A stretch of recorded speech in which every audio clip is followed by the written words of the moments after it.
स्वागतं सुस्वागतं स्वागतं गुरुदेव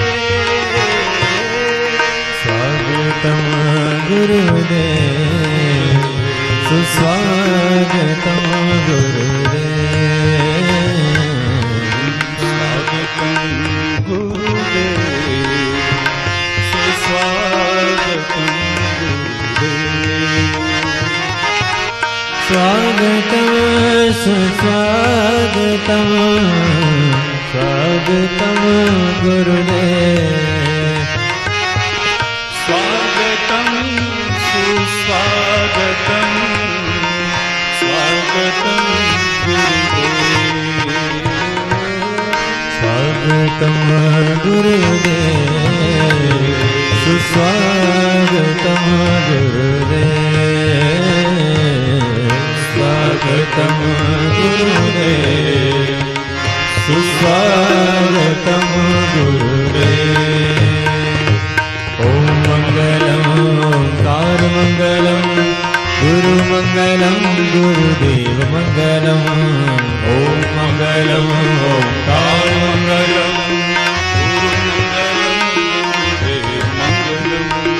ओम मंगलम ओंकार मंगलम गुरुमंगलम गुरुदेव मंगलम ओम मंगलम ओंकार मंगलम गुरुमंगलम गुरुदेव ओम मंगलम ओंकार मंगलम गुरुमंगलम गुरुदेव मंगलम ओम मंगलम ओंकार मंगलम गुरुमंगलम गुरुदेव मंगलम गुरु बिन भव धरे न कोई जो बिरहित शंकर सम होय ओम मंगलम ओंकार मंगलम गुरुमंगलम गुरुदेव मंगलम ओम मंगलम ओंकार मंगलम गुरुमंगलम गुरुदेव मंगलम ओम मंगलम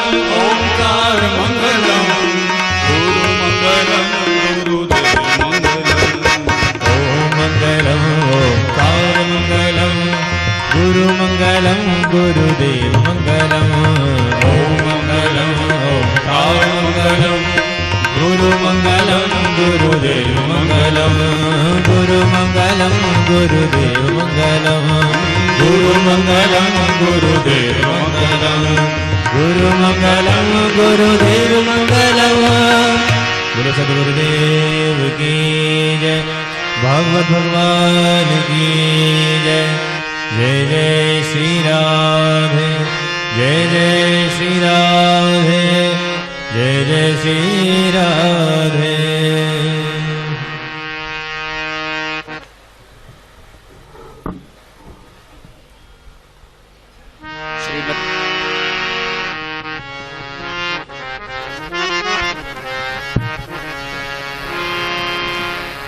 श्रीमद्भागवत सप्ताह ज्ञान अग्नि में आप सर्वे वैष्णवों ने जय श्री कृष्ण। सत्कर्म परिवार वती अने लोक कल्याण सेवा समिति तरफ थी आप सर्वेनु हार्दिक स्वागत। व्यास पूजन करवा माटे मुख्य यजमाननी साथे विनोदभाई पटेल बापू अने जे मुख्य यजमान छे एमने व्यास पूजन करवा माटे व्यासपीठ पासे पधारवा माटे विनंती।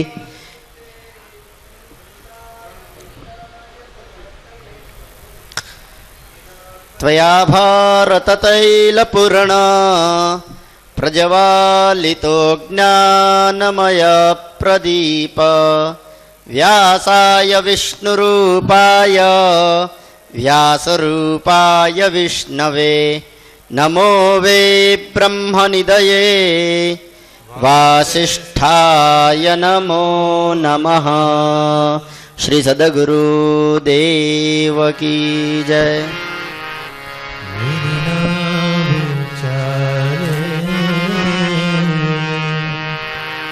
गुरु के सहाय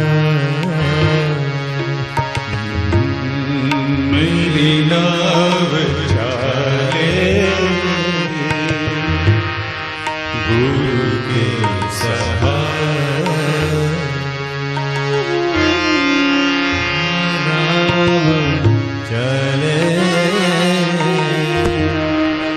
गुरु ओम के सहाय। ओम ओम ओम नमो भगवते वासुदेवाय।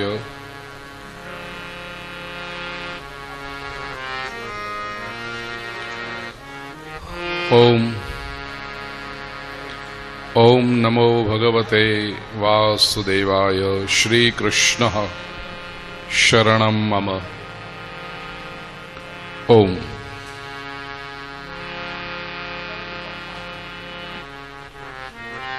या कुन्देन्दुतुषारहारधवला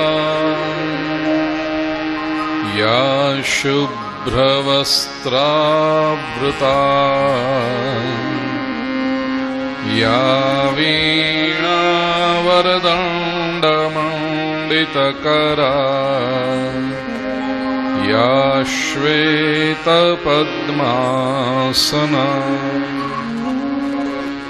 या ब्रह्माच्युतशङ्करप्रभृतिभिर्देवैः सदा वन्दिता सा मां पातु सरस्वती भगवती निःशेषजाड्यापहा।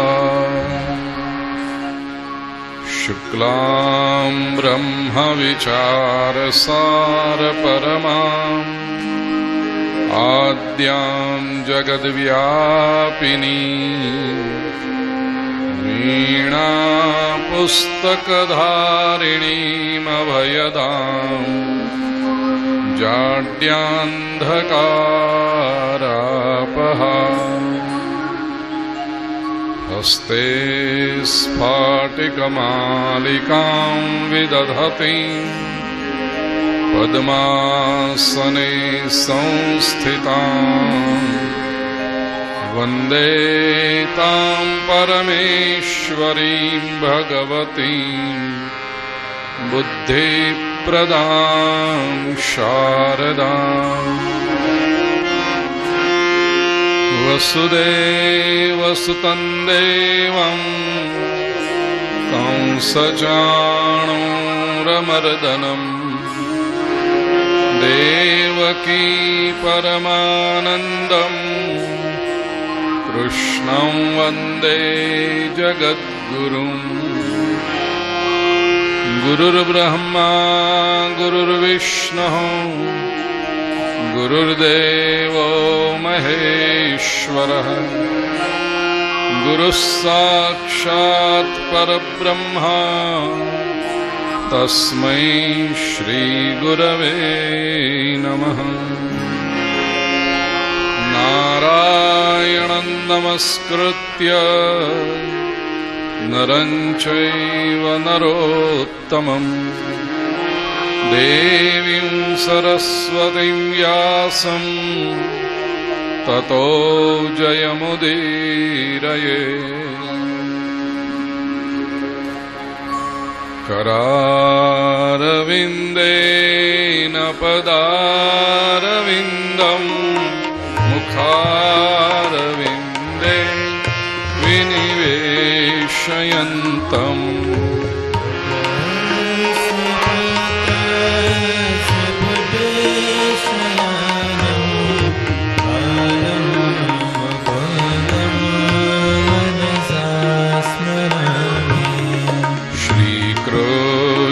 गोविंद हरे मुरारे हे नाथ नारायण वासुदेव।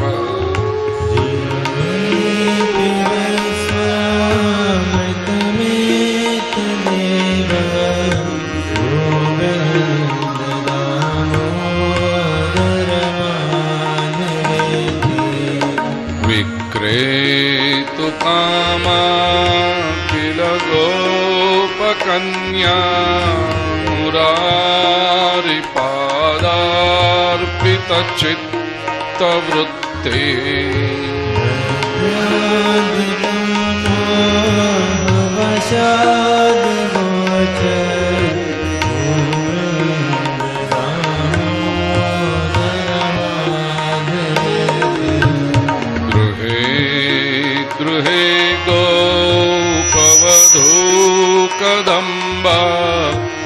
सर्वे मिलित्वा समवाप्य योगम्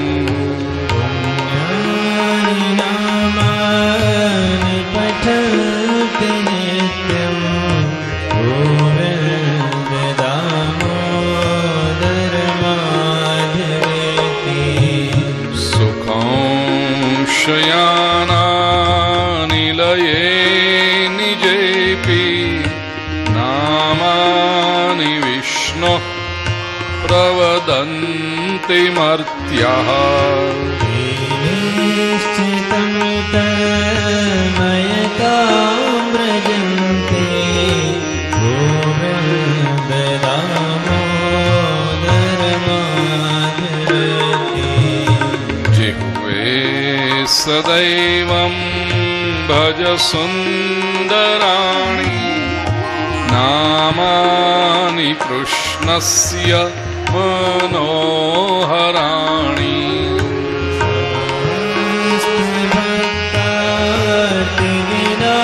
भक्तार्तिविनाशनानि गोविन्द दामोदर माधवेति सुखावसाने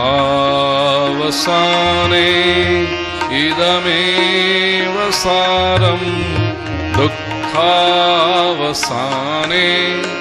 इदमेव ज्ञेयम् अवसाने इदमेव जाप्यं गोविन्द दामोदर माधवेति श्रीकृष्ण राधा वरगोकुलेश गोपाल गोवर्धनना विष्णु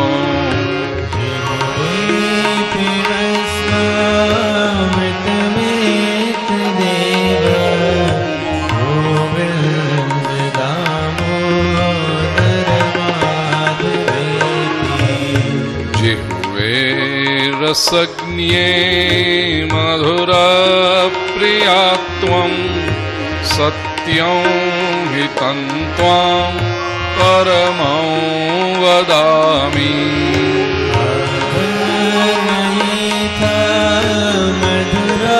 मधुराक्षराणि गोविन्द दामोदर माधवेति त्वामेव याचे मम देहि जिह्वे समागते दण्डधरे कृतान्ते तद्वेदं मधुरं सुभक्त्या गोविन्द दामोदर माधवेति अग्रे कुरूणामथ पाण्डवानां दुःशासनेन हृतवस्त्रकेशा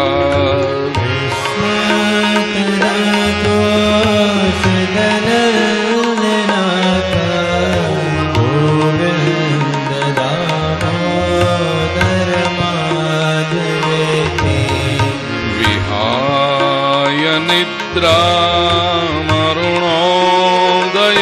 च विधाय कृत्यानि च विप्रमुख्या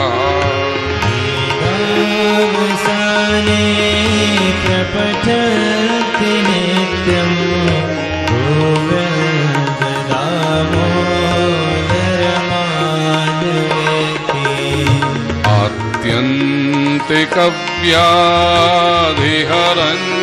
आत्यन्तिकव्याधिहरञ्जनानां चिकित्सकं वेद वेदो वदन्ति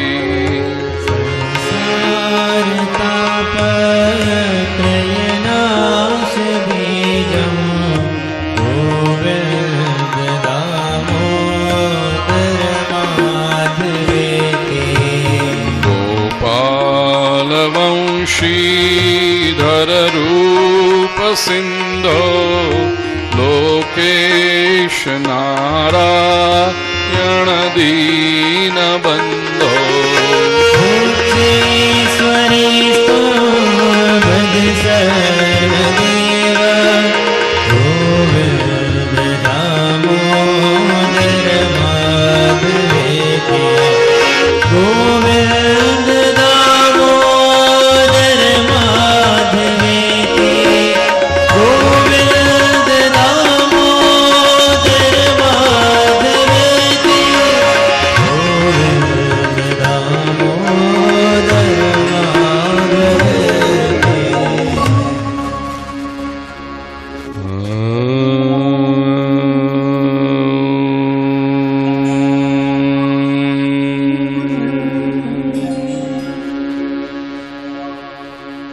गं गणपतये नमः।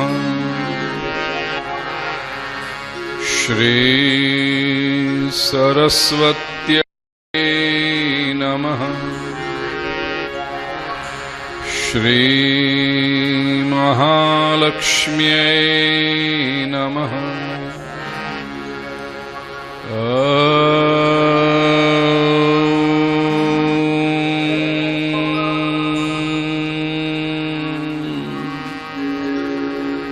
नमो भगवते वासुदेवाय।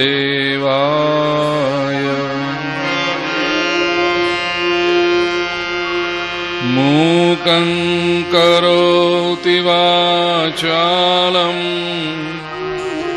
पंगुं लंघयते गिरिं यत्कृपातमहं वन्दे परमानन्दमाधवम्।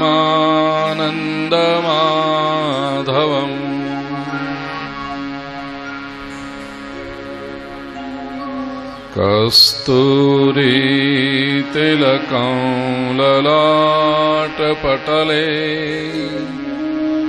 वक्षस्थले कौस्तुभम् नासाग्रे वरमौक्तिकं करतले वेणुः करे कङ्कणम् सर्वाङ्गे हरिचन्दनं सुललितं कण्ठे च मुक्तावली गोपस्त्री परिवेष्टितो विजयते गोपालचूडामणि।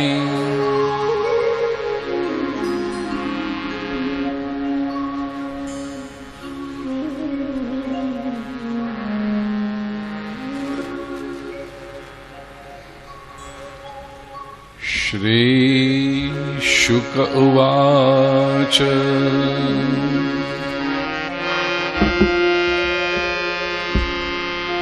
भगवान् पिता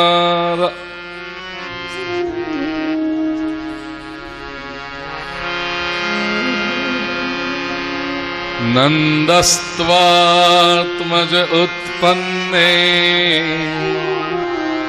जाताह्लादो महामनः आहूय विप्रान् वेदज्ञान् स्नातः शुचिरलङ्कृतः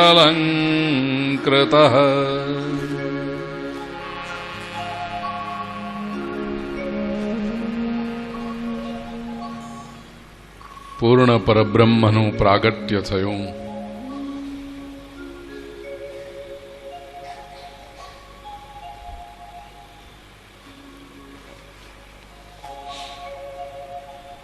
મથુરામાં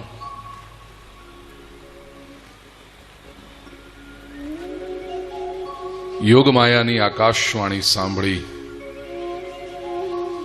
ગભરાયેલો કંસ દેવકી વસુદેવના પગમાં પડી ગયો। मैं आपने खूब कष्ट आप्યું છે। मारी जरा इच्छा नहोती कि हूँ मारी बेनना भाणीजियाओने मारूं, આ તો બધી આકાશવાણી થતી ગઈ ને હું પ્રમાણે કરતો ગયો. મને શું ખબર કે દેવતાઓએ મને ખોટા માર્ગે લઈ જતા હશે. કંસ કે શબ્દ એ સબ હોય, કદાચ એમના કર્મ જ એવા હોય અને આ ભાણિયાઓને કદાચ મામાને હાથે મરાવાનું લખ્યું હોય. હું તો નિમિત્ત બની ગયો. Devil coating the Bible. પ્રિય સ્વજનો, યાદ રાખજો, ઘણી વખત એ ખોટા માણસો પણ સારી સારી વાતો કરી અને પોતાનો સ્વાર્થ સાધતા હોય છે. આવા લોકોથી સાવધાન રહેજો.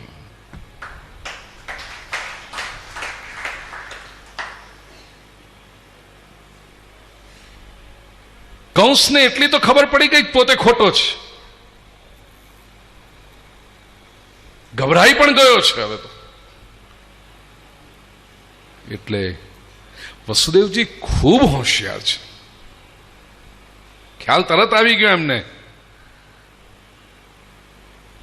પણ થયું તક છે. નરમ પડ્યો છે કંસ. લાવ અત્યારે જો કહી દઉં એને અને કદાચ એના પર અસર થાય અને એનું જીવન બદલાઈ જાય. વસુદેવજી કહે છે, કંસ, અત્યાર સુધી તે જેટલા કામ કર્યા ને એ બધા અહંકારથી કર્યા. તને એમ હતું કે તું તારા મોતને મારી શકીશ. ભલા મૃત્યુથી બચી ન શકાય, મૃત્યુના ભયથી બચી શકાય. અને મૃત્યુના ભયથી બચવું હોય તો એકમાત્ર ઉપાય છે પરમાત્માની ભક્તિ. કંસ તું ભક્તિ કર.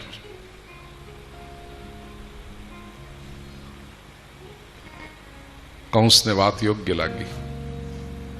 દેવકી વસુદેવને જેલમાંથી મુક્ત કર્યા છે. પોતે મહેલમાં ગયો, નિત્ય કર્મથી પરવાર્યો, મંત્રીઓ સાથે બેઠો. સવારે બની ગયેલી ઘટનાનું વર્ણન કર્યું કે આજે દેવકીના 8મા ગર્ભનો જન્મ થયો. હું મારવા ગયો, એ બાળકી હતી, મારા હાથમાંથી છટકી. આકાશવાણી થઈ કે મારો કાળ તો ક્યારનોય જન્મી ચૂક્યો છે. એ પછી મારે વસુદેવજી સાથે જે વાતચીત થઈ એમાં હવે મેં નક્કી કર્યું છે કે હું ભક્તિ કરીશ. પ્રિય સ્વજનો, એક વાત યાદ રાખજો, આપણે પોતાની જાતને ગમે તેટલા ડાયા સમજતા હોઈએ, બુદ્ધિશાળી સમજતા હોઈએ, પણ આપણી બુદ્ધિની હંમેશા મર્યાદા હોય જ.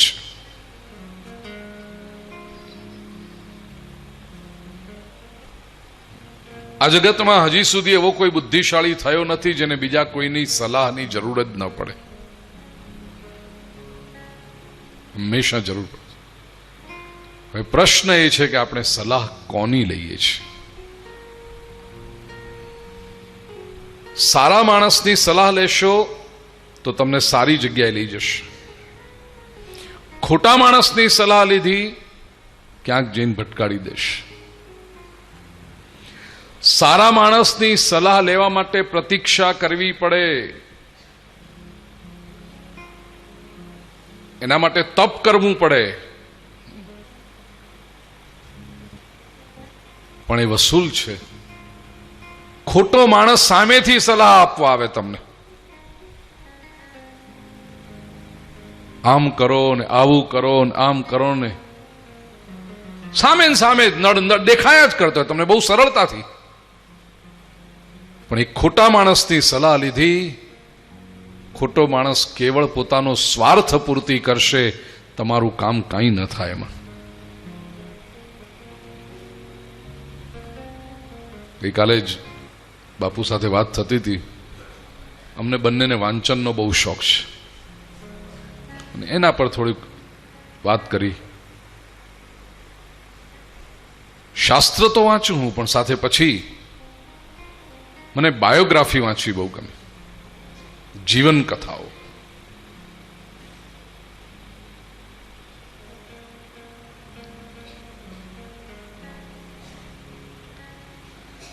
વિશેષ કરીને કોઈ પણ વ્યક્તિ સફળ થયો હોય અને એની જીવન કથા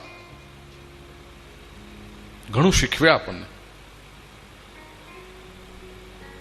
અમેરિકામાં એક સર્વે થયો, વિશ્વભરના જે સફળ લોકો છે પોતપોતાના ક્ષેત્રના, કોઈ ધંધા વેપારના ક્ષેત્રમાં સફળ થયો, કોઈ ઇન્ડસ્ટ્રીના ક્ષેત્રમાં સફળ થયો, કોઈ રમતગમતના સ્પોર્ટ્સના ક્ષેત્રમાં સફળ થયો, કોઈ વળી ફિલ્મના ક્ષેત્રમાં, કોઈ રાજકારણમાં, કોઈ ધર્મમાં, આ બધા જે સફળ થયા એ લોકોના ઇન્ટરવ્યુ લીધા. એ મંજીરાવાળા ભાઈ છે, તમને એટલી બધી ઉત્સુકતા થઈ ગઈ કે આ બાપુ કોને લઈને આવ્યા ને શું, એ ભાઈ મંજીરા વગાડવાના છે, બસ પતી ગયું.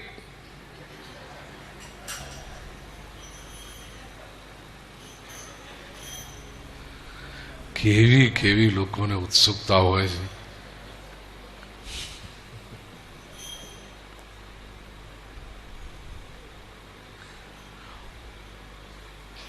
બધા આમ કરે ને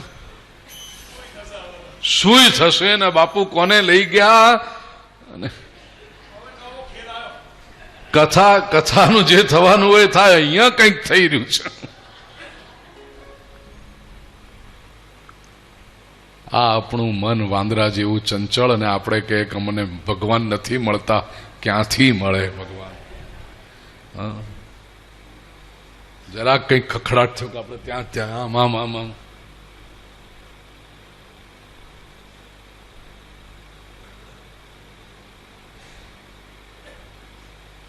આવી ગયા. ભાઈ બેસી જાઓ. ક્યાં બેઠા? નીચે બેઠા છે. સારું, ચાલો. શાંતિ થઈ ગઈ બધાને, અહીંયાથી લઈને અહીંયા સુધીના બધાને? કે એમને કહું થોડાક વગાડે એટલે એકદમ તમને શાંતિ, પછી પાક્કા પાયે?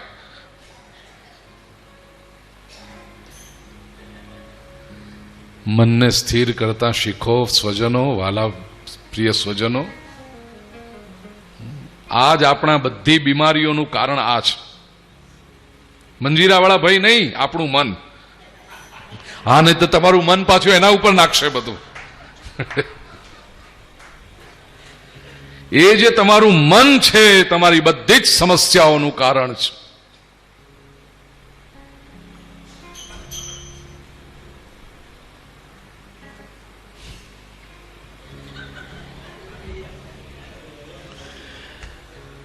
તો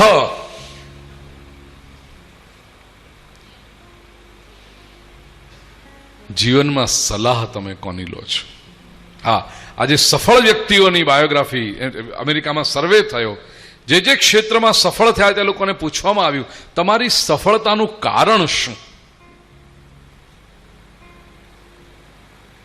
ત્યારે 3-4 કારણો બધામાં કોમન આવ્યા, અને એમાંનું એક કારણ હતું અમે જીવનમાં યોગ્ય વ્યક્તિની સલાહ લીધી અને એના પર આચરણ કર્યું. આ બંને વાતો બહુ જરૂરી છે. યોગ્ય વ્યક્તિની સલાહ લેવી પહેલા તો આ વસ્તુ. બાકી મફતિયાઓ ને સ્વાર્થી લોકો તો મેં તમને કીધું ને આમ ઘેર ઘેર સલાહ આપવા આવે, આવું કરો ને આમ કરો ને તેમ કરો ને, ન ચાલે. અને એના પર આચરણ. ઘણા લોકો એવા હોય પાછા જે પોતાને બુદ્ધિશાળી સમજતા હોય ને, એ તો કે હા આપણે પૂછવું બધાને પણ કરવું તો આપણા મનનું જ. બુઠા,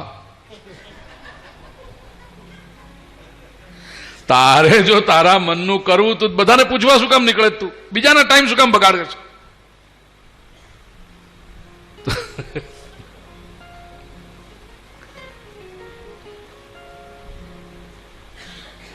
શ્રદ્ધા રાખો.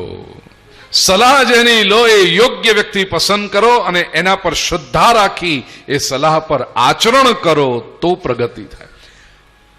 બહુ ઇન્ટરેસ્ટ. હું ભલે રમૂજી રીતે કહું છું પણ તમે એમાં માત્ર હસવામાં કાઢી નહીં નાખતા વસ્તુ, નહીં તો નુકસાન તમને થશે, મને નથી થવાનું. તમે વિચાર કરો, લોકો આટલા બધા સંસારમાં મહેનતો કરે છે, પરિશ્રમ કરે છે, સમય બગાડે જાકી, અને છતાં કેમ સફળ નથી થઈ શકતા? મહેનત તો બધા જ કરે છે કે નહીં? એમાં તો આપણે ના પાડી જ ન શકીએ. સવારથી ઉઠીને સાંજ સુધી, અને જે 17, 18, 20, 22 વર્ષની ઉંમરે મહેનત શરૂ કરી 70 વર્ષ સુધી બધા જ મહેનત કરે છે. કેમ સફળ નથી થઈ શકતા? કારણ કે આ પોતાની હવામાં રહી જાય છે. આ બધા તમે ન તો ગ્રહોનો કોઈ દોષ કાઢજો, ન કોઈ બીજા માણસનો દોષ કાઢજો. કોઈનો વાંક નથી. ન ભાગ્યનો દોષ કાઢતા. પછી આ પોતાના હાથ પગ પછાડીને કશું થાય નહીં એટલે હવે નસીબ જ આપણું તે શું કરીએ, હમણાં તો શનિ નડતો તો મંગળ નડ્યો ને. તું પોતે નડે છે તને. શનિ મંગળ બાપડા શું નડે? વૃત્તિ આપણી. સાચા માણસની સલાહ લઈ એના પર શ્રદ્ધા રાખીને આચરણ કરો. આ વખતે તો વર્લ્ડ કપ હારી ગયા, પણ એના આગલા પહેલી વખતે આપણે જીત્યા હતા ને વર્લ્ડ કપ, મુંબઈમાં હતું, મને ખબર છે. બીજે દિવસ મેં છાપામાં વાંચ્યો હતો રિપોર્ટ. આપણા બધા પ્લેયરોને પૂછવામાં આવ્યું, ક્રિકેટરોને, કે આટલા 28 વર્ષ એ પહેલા પેલું કપિલ દેવ કંઈક જીતીને લઈ આવેલો, બરાબર ને? 28 વર્ષ પછી તમે આ વર્લ્ડ કપ જીત્યા તો એનું શ્રેય તમે કોને આપો છો? 16 જણની જે આપણી ઇન્ડિયાની ટીમ હતી, 11 રમવાવાળા બાકીના, એ બધા એક જ અવાજે કહ્યું આ શ્રેય છે અમારો કોચ, અને મને નામ યાદ રહી ગયું છે, કર્સ્ટન કરીને કોઈક હતો. ક્રિસ્ટન ને? હા, કર્સ્ટન. 28 વર્ષ પછી જો અમે વર્લ્ડ કપ જીત્યા તો એનું શ્રેય અમારા કોચને છે. અમે સાચા માણસની સલાહ લીધી અને એણે જેમ એક જણ વિચારે, તેંડુલકર એમ કે આપણે તો આટલા મોટા ખેલાડી, કસ્ટન તો કીધા કરે, આપણે આપણી રીતે તમ તમારે હમાવો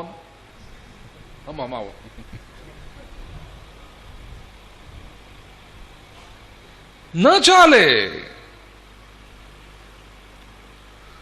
સાચા વ્યક્તિની સલાહ લો અને એના પર આચરણ કરો. જીવન ચોક્કસ સફળ થશે. કંસ વસુદેવજીની સલાહ લીધી ને ત્યારે એને નક્કી કર્યું કે હવે હું ભક્તિ કરીશ. હવે આજ કંસ પોતાના મંત્રીઓ સાથે બેઠો, અને મંત્રીઓ તો બધા દૈત્યો છે, અસુરો છે, ખાલી વાહવા કરવાવાળા છે. એ લોકોએ કહ્યું, કંસ, આપણે તો દૈત્ય છીએ, અસુર છીએ, આપણાથી કઈ ભક્તિ કરાય? જેનામાં શક્તિ ન હોય એ ભક્તિ કરે. આપણે તો શક્તિ સંપાદન કરીશું. ભગવાન આવીને તને મારવાનો છે? ભગવાનને રહેવાનું એક સ્થાન જ નહીં રહેવા દઈએ ને આપણે. ક્યાં રહે છે ભગવાન? 11 જગ્યાઓ બતાવી એ લોકોએ. આ મીટિંગ થઈ હશે કંસના મંત્રીઓની સાથે અંદર, કે આટલું આપણે કરવાનું. 11 સ્થાન નક્કી કર્યા કે આટલી જગ્યાએ ભગવાન રહે છે. વિપ્રાગા અવશ્ય વેદાશ્ચ તપસ સત્યમ દમશમ શ્રદ્ધા દયા તિતિક્ષા ચ ક્રતવશ્ચ હરેસ્તનુ. આટલા સ્થાનોમાં ભગવાન રહે. આપણે આ સ્થાન બધા ઉદ્ધ્વસ્ત કરી નાખવાના. પહેલું વિપ્રાહ, બ્રાહ્મણમાં ભગવાન રહે છે. કંસના મંત્રીઓએ નક્કી કહ્યું આપણે બ્રાહ્મણને ખલાસ કરીશું, રહેવા જ નહીં દઈએ બ્રાહ્મણને. ત્રીજું, આજકાલ બ્રાહ્મણની હાલત શું? કોઈ બ્રાહ્મણ જતો હોય ને, એ બામણ બોલો, બ્રાહ્મણ,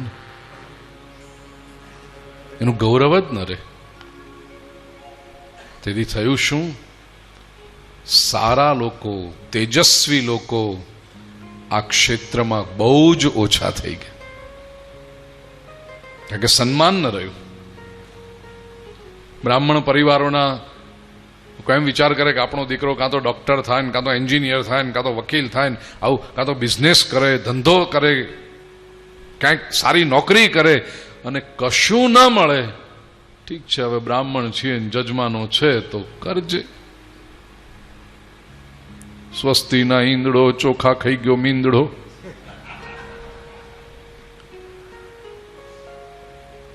આ બ્રાહ્મણત્વનું અધઃપતન છે. એના માટે સમાજની પણ જવાબદારી છે. બે પક્ષ છે. અત્યારે સમાજની સામે બેઠો છું ત્યારે સમાજની વાત કરું કે સમાજ બ્રાહ્મણનું ગૌરવ કરવાનું ચૂકી ગયો. સાચો બ્રાહ્મણ, જ્ઞાની બ્રાહ્મણ, તેજસ્વી બ્રાહ્મણ, શાસ્ત્રનો જાણકાર બ્રાહ્મણ, એનું ગૌરવ થવું જોઈએ. લોકોને એની પડી જ ન. આપણે તો આપણું કામ કરવાનું છે ને, આપણા બજેટમાં બેહે ને, આપણા ઘેર આવીને કરાઈ જાય ને, એવું બધું જોઈએ આપણે તો. એટલે આવા લોભિયાઓ જ્યાં આવવા માંડ્યા સમાજમાં, ત્યાં બ્રાહ્મણ વર્ગે પણ ધુતારાઓ પેદા કર્યા. મીઠું મીઠું બોલીને આમ મીઠું મીઠું ઝેર નાખી દે. 1000 રૂપિયા આપો ને આ થઈ જાય ને 2000 રૂપિયા આપો ને આ થઈ જાય ને 5000 રૂપિયા આપો ને આ થઈ જાય. આવા ધુતારાઓ શરૂ થઈ ગયા. બંને પક્ષનો વાંક છે, એક પક્ષનો નહીં. સસ્તું શોધવા માંડ્યા. બ્રાહ્મણત્વનું અધઃપતન થયું.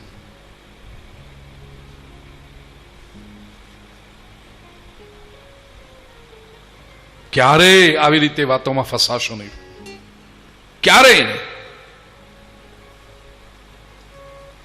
અને જ્યાં તમને સાચો જ્ઞાની તેજસ્વી બ્રાહ્મણ દેખાય એનું ગૌરવ કરજો. એનું શાસ્ત્રનો જાણકાર બ્રાહ્મણ દેખાય એનું ગૌરવ કરજો.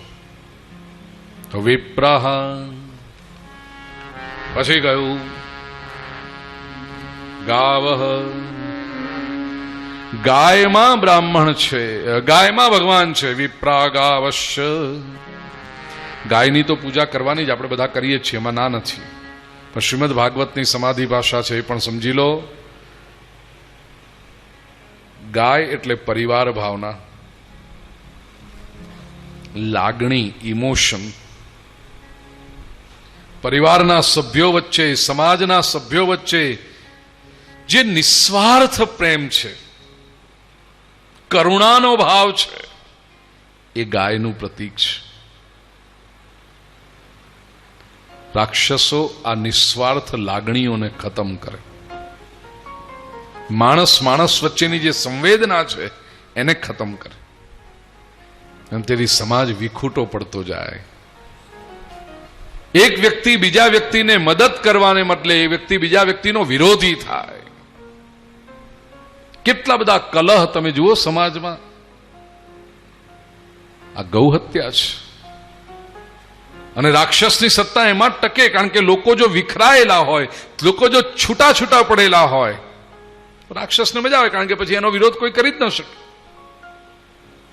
ગાવ વિપ્રા ગાવશ્ચ વેદાશ્ચ, વેદ આ ભગવાન છે. વેદ એટલે જ્ઞાન. રાક્ષસો જ્ઞાનનો મહિમા ન કરે. શુષ્ક ક્રિયાકાંડોમાં સમાજને ફસાવી રાખે. તમે કાળો દોરો પહેર્યો, તમે લાલ દોરો પહેર્યો, તમે લાલ કપડામાં નાળિયેર અહીંયા લટકાડ્યું, તમે પેલી જગ્યાએ જઈને ચોખાની ઢગલી કરી આવ્યા. આવી વાહિયાત વાતોમાં સમાજ. અરે પેલું જે સસ્તું શોધવા વાળા હોય ને, અંધશ્રદ્ધાળુઓ, એને એમ લાગે લાલ કપડામાં નાળિયેર લટકાઈશું ને એટલે આપણું કામ થઈ જશે. એમ કામ થતા હશે. ચોખાની ઢગલીઓ કરી કરીને તમારા કામ થાય. ક્યાં જઈ રહ્યો છે આ તેજસ્વી ભારતીય સંસ્કૃતિના ઋષિઓ? અને જુઓ, હું તો ઘણી વખતે કહું, આમ કેટલાક લોકોને જુઓ ને તો તમે આમ એટલું બધું આમ પહેર્યું હોય, ગુરુનું નંગ ને ફલાણાનું નંગ ને આનું નંગ ને આમ વીંટા ને વીંટીઓ, ચિતરી ચડ્યા આપણને. આ કેટલો ગુલામ, આ કેટલો ડરપોક માણસ. અહીંયા આગળ તમે આમ જુઓ તો હાથો, આ એકમાત્ર અહીંયાની આ કથાનું જે છે ને એ દીક્ષા પહેલે દિવસે હોય, 7મે દિવસે કથા પૂરી થશે એટલે આનું વિસર્જન કરી દઈશ. મારે કોઈ દિવસ તમે મારા ઉપર ક્યાંય વીંટાન વીંટીઓન, પેલા તો ઘણા લોકોને જુઓ તો આમ લાલ દોરાન, સફેદ દોરાન, કાળા દોરાન, આવા જયારે હાથ હું જોઉં મન થાય કે અરે કેટલો દુઃખી માણસ આ બિચારો, કેટલો ડરપોક માણસ. દોરાઓમાં ગંઠાઈ ગયેલો, અને વિજ્ઞાનની પરિભાષામાં કહું તો ગંધાતો.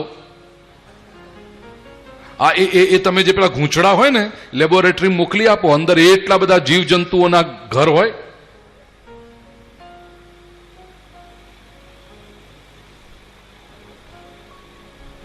અને એ લોકો પાછા એમ કે અમે આમ કરશું ને એટલે તમારું સારું થઈ જશે ને તમારું આમ કરી દઈશું. એટલે આ તું તારું છોડ, પહેલા તું પહેલો છૂટ, પછી બીજાને છોડવાની વાત કર. આ દોરા ધાગાઓથી માણસ ગંઠાતો ગયો સમાજ अंधश्रद्धाओं। मैं व्यासपीठ से आपको कहता हूं मेरे प्यारे भाई और बहनों, आ बद्दी अंधश्रद्धाओं थी तमारी मननी नबळाईओमांथी मुक्त थाओ, त्यारे परमात्मानी कृपा वरसशे। દોરા ધાગાઓથી કદી કોઈનું કલ્યાણ થયું નથી અને થઈ શકે પણ નહીં, અશક્ય છે આ।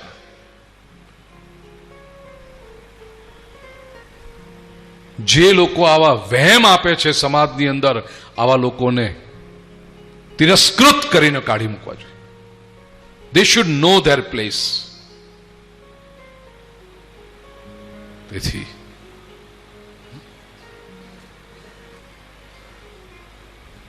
વેદનું મહિમા, જ્ઞાનનો મહિમા। શ્રીમદ ભગવદ્ ગીતાના 5મા અધ્યાયમાં શ્રી કૃષ્ણ બહુ સરસ કહે છે, યથૈધાંસી સમિદ્ધોગ્નિ ભસ્મસાત કુરુતે અર્જુન, જ્ઞાનાગ્નિ સર્વ કર્માણિ ભસ્મસાત કુરુતે તથા। લાકડાનો ઢગલો પડ્યો હોય અને એની અંદર તમે અગ્નિ લગાડો, દિવાસળી એટલે ભડ ભડ ભડ કરતું બધું પૂરું, એવી રીતે જન્મ જન્માંતરના કર્મનો જે ઢગલો છે, પ્રારબ્ધ ભોગવવાના છે, એનાથી કેમ મુક્ત થઈશું? હું સ્વીકારું છું આપણે સૌને, મારે તમને બધાને કર્મના બંધન છે, પ્રારબ્ધ છે, એની નામ કર્મનો કાયદો બહુ સાચો છે, એનાથી મુક્ત કેમ થવાય? શ્રીમદ ભગવદ્ ગીતામાં શ્રી કૃષ્ણ કહે છે, જ્ઞાનાગ્નિ સર્વ કર્માણિ ભસ્મસાત કુરુતે। જ્ઞાન રૂપી અગ્નિ સિવાય બીજા કોઈમાં તાકાત નથી કે કર્મના બંધનથી છોડાવી શકે। જ્ઞાન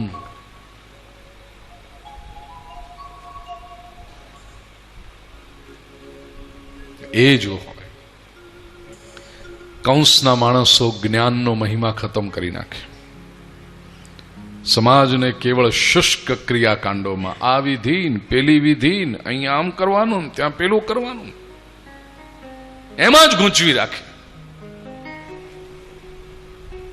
બચના એસે લોકો સે। વિપ્રાગાવશ્ય વેદાશ્ય, પછી કહ્યું તપ। તપ એટલે આપણે આગળ ચર્ચા કરી ગયા છીએ આની, જીવનમાં કોઈ નિશ્ચિત ધ્યેય રાખી અને એના માટે કષ્ટ સહન કરવાની તૈયારી, એને કહેવાય તપ। અને કઈ કથાઓ में कहा शायद यहाँ भी होंगे, 70-75 થી ઉપરની ઉંમરના કોઈ વડીલ અને એ જમાનામાં કંઈક પ્રોફેશનલ કોર્સ કર્યો હોય, એન્જિનિયર કે એવા કોઈ છે?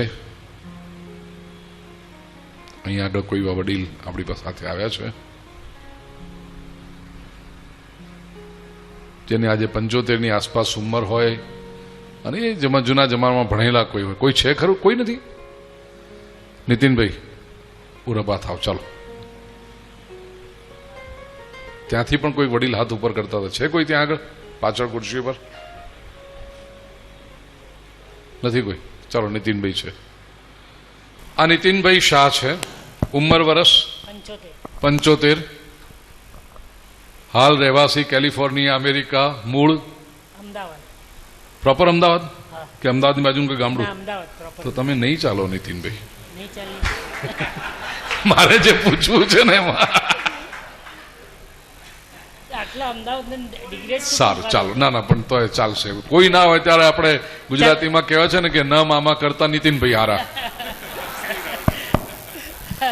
હલો હલો લો,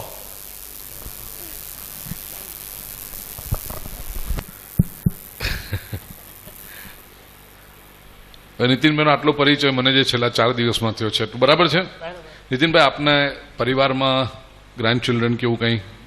મારે 3 જરાક ડોટર છે, જરાક નથી રાખ, 3 ડોટર છે, 5 ગ્રાન્ડ ચિલ્ડ્રન છે। બ્રાન્ચ, અરે વાહ, સરસ। અને ગ્રાન્ડ ચિલ્ડ્રનની ઉંમર શું છે? એ 4 વર્ષથી માંડીને 14 વર્ષ, 15 સરસ, વર્ષ। You are ideal. આ તમે ચાલશો। ચાલો। નીતિનભાઈ, મને આપ કહો કે આપ કેટલું ભણ્યા છો, શું કર્યું છે? હું BA ઓનર્સ, BCom ને હાફ LLB। Half LLB? કારણ કે સેકન્ડ પાર્ટ સંજોગો વસત પૂરો નહોતો કરી શક્યો. LLB ના કહેવાય, હાફ અલા, LLB. ફર્સ્ટ LLB કમ્પ્લીટ કરેલી. આપણે પેલી હતી ને એક જણને મેં પૂછ્યું કે ભાઈ શું તમારે આમ ભણેલા ગણેલા? તો કે હા સાહેબ ડિગ્રી છે ગુરુજી આપણી પાસે. હું શું? MA BF. બધું MA તો સમજ્યા, પણ BF એટલે શું? મને કે ના, આખી degree MA BF. Matric appeared but failed. એટલે આપણે એટલું રાખો, માંડ 7 પાસ. BA ઓનર્સ બીકોમ રાખો. BA ઓનર્સ બીકોમ, ચાલો, પણ તો એ પણ ઘણું કહેવાય. એ જમાનામાં આપ ભણી શક્યા. નીતિનભાઈ, આપ અમદાવાદમાં કયા વિસ્તારમાં રહેતા? ઓરિજિનલ માણેક ચોક સાંકડી શેરમાં રહેતો. અત્યારે નવરમપુરા CG ના, પછી આપણે બાળપણનું કામ છે. બાળપણનું તો માણેક ચોક.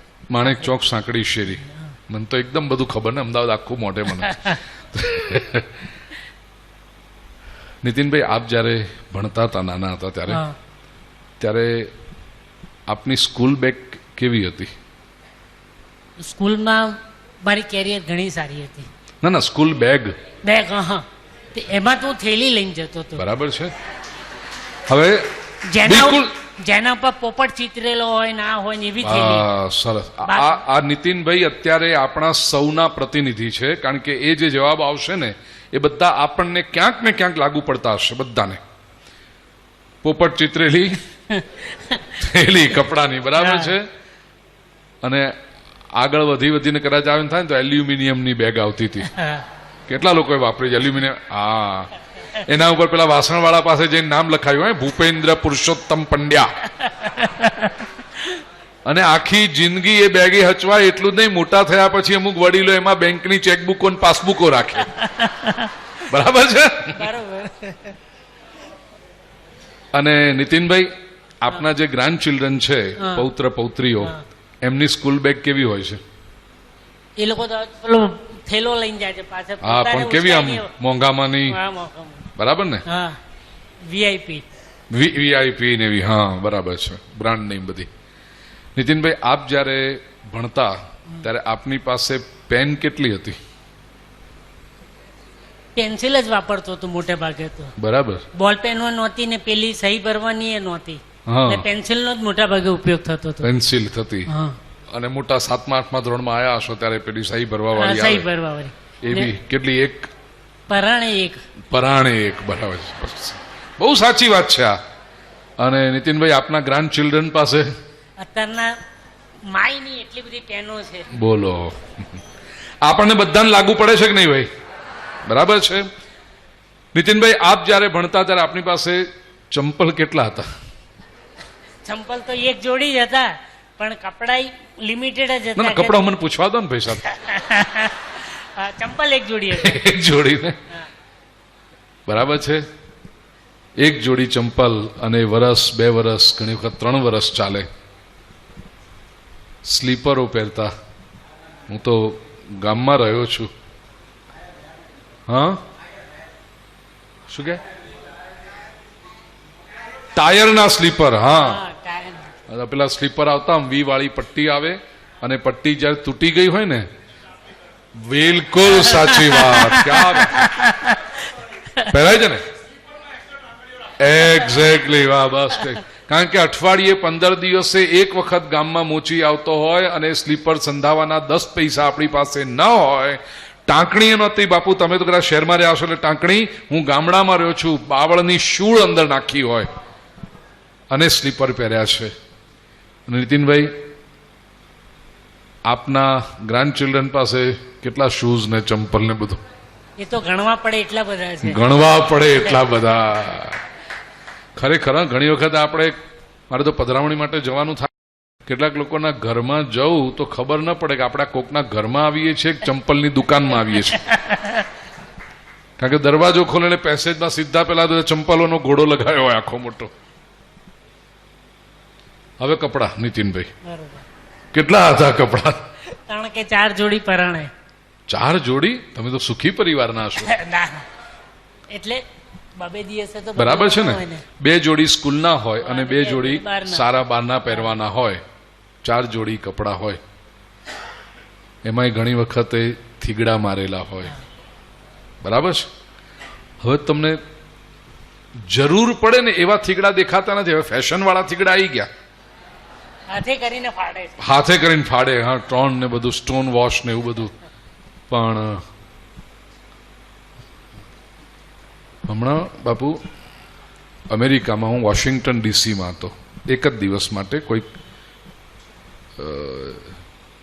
જિંદલ કેવું કે, હા જિંદલ, ડોક્ટર જિંદલ, આખું ફાધર મધર, એક દીકરા, બે દીકરીઓ, દીકરાની વહુ, દીકરીના જમાઈ, એટલે 6 2 8 ડોક્ટર આખા ફેમિલીમાં. અમેરિકામાં ડોક્ટરને જે અઢળક ભગવાનની કૃપા હોય. અને એમણે બાલ્ટીમોર હાર્બર ઉપર દરિયા કિનારે મોટું સરસ ઘર લીધેલું ને એમાં ગુરુજી આપ આવીએ, ચરણ રાખીએ. તો 24 કલાક પણ નહીં, એનાથી ઓછા સમય માટે, એક રાત માટે ગયો હતો. પછી એ લોકો ત્યાં બોટમાં ફરવા લઈ ગયા. એમાં ઐતિહાસિક સ્થળો મને ગમે જોવાના. એટલે જે જગ્યાએ અમેરિકાનું નેશનલ એન્થમ બન્યું, રાષ્ટ્રગીત અમેરિકાનું જે બન્યું ને એ જે ઐતિહાસિક પ્રસંગ, ત્યાં આગળ ગયો હું. હવે ત્યાં જે માણસ એક હતો જે બોટમાંથી આપણને ઉતારે ને કરે ને બધું, બોટનો કોન્ટ્રાક્ટર, એના કપડાં મેં જોયા. હાવ ઢીલું ઢીલું ગંજી ને આમ ઊંધું પહેર્યું હોય એવું લાગે, કારણ કે સિલાઈ પેલી બહાર દેખાય. પછી અહીંયાથી બધું ફાટેલું ને અહીંયાથી ફાટેલું ને અહીંયાથી ફાટેલું, નીચેથી બધું ફાટેલું. એને જીન્સ પહેર્યું હતું એ પણ બધું ફાટેલું. એટલે પેલા ડૉક્ટર પ્રભા મારી સાથે હતા. મેં કહ્યું बहन जी ये बेचारा बहुत गरीब आदमी लगता है, कुछ उसे हम मदद करें, ये कपड़ा ले लेगा क्योंकि अभी तो समर है लेकिन जब विंटर आएगी तो कितनी ठंडी पड़े, तो बेचारा क्या करेगा ये. એટલે मैंने प्रभा जी के गुरु जी ये पूरे जो बोट चल रही है ना उसका ये कॉन्ट्रैक्टर है और बड़ा पैसे वाला आदमी है. तो आटला फाटेला कपड़ा पहरा है ने. जिंदल कहे कि ये तो फैशन है यहाँ की और ये इसने जो फटा हुआ पहना ना वो तो महंगे वाला है. હું ખરેખર વ્યાસપીઠ પર બેઠો છું. આપણા અહીંયાનો ભિખારી પણ ન પહેરે. તમે એ કપડાં જો પેલા ઉતારીને આપે ને અને તમે થેલીમાં મૂકીને ભિખારીને આપો તો ભિખારી કહેશે કે સાહેબ ના આપવા હોય તો રહેવા દો, આ લઈ જાઓ તમે પાછા. અહીંયાનો ભિખારી પણ ન પહેરે એવા કપડાં ત્યાંનો પેલો બોટનો કોન્ટ્રાક્ટર, અને એ મોંઘામાં ના કહેવાય, બોલો બ્રાન્ડ નેમ વાળા. આવી ફેશન પણ કપડાં. આવું મેં વર્ષો પહેલા સ્ટેચ્યુ ઓફ લિબર્ટી પાસે ન્યુયોર્કમાં જોયેલું એક વખત, અને આ વખતે યાદ કર્યું. આપણી પાસે 4 જોડી કપડાં થીગડાવાળાને એવા હોય, અને ગ્રાન્ડ ચિલ્ડ્રન પાસે માઇક આમ નજીક રાખો, રોજના 4 જોડી બદલતો હોય. બોલો.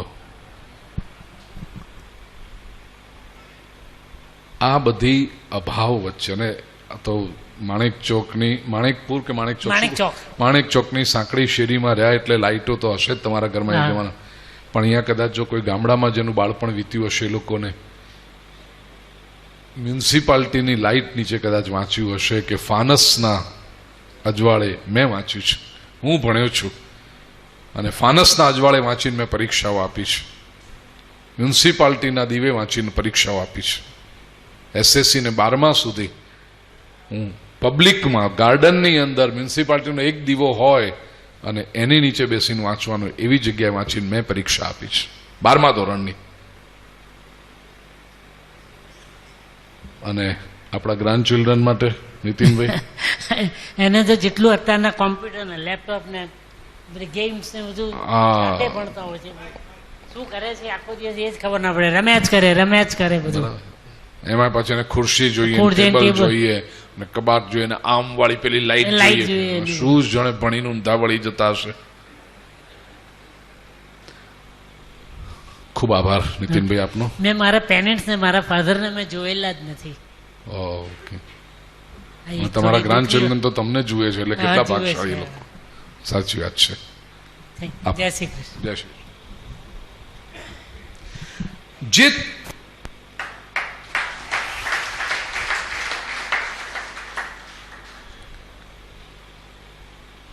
કષ્ટ સહન કર્યું, જે અભાવને સ્વીકાર્યો, અને આગળ આવ્યા. એ હવેની પેઢી છે ને, એ દે લાઈક ટુ લક્ઝરિએટ. ખબર નહીં, સમાજમાં દરેકમાં એવું થતું જાય છે કે તકલીફ ના પડવી જોઈએ, તકલીફ ના પડવી જોઈએ. અરે તકલીફ પડે જીવનમાં, આવે મુશ્કેલી. ઈશ્વરની કૃપા હોય તો સારામાં સારી તમે સુખ સાહેબી ભોગવો. અને ક્યારેક સાદું હોય તેમાં શું થઈ ગયું? ના, અમને તો આવું જ જોઈએ, અમને તો આના વગર આમ ના ચાલે. કેમ ના ચાલે ભાઈ? તપની ભાવના જીવનમાં હોવી જ જોઈએ.